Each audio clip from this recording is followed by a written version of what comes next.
Fernando, you're here. Excuse me. You know, the last time we talked, you said you're gonna make up for lost time last Christmas. And I guess this is the right time for that. Remember, you promised.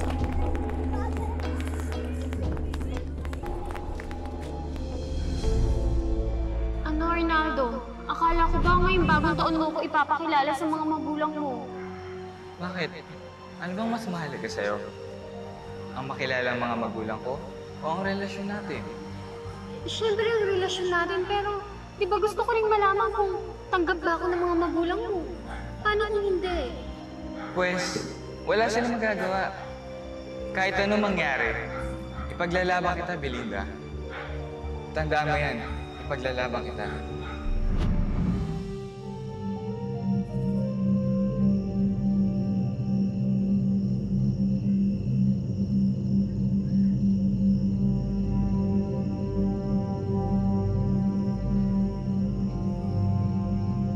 I'm sorry, Belinda. Hindi kita na ipaglaban. Hindi kita na ipaglaban.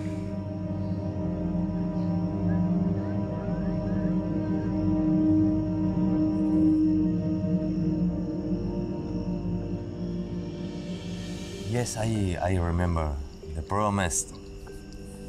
But I told you that is my goal.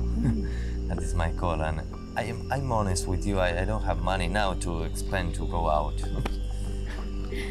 Fernando, why are you so apprehensive lately?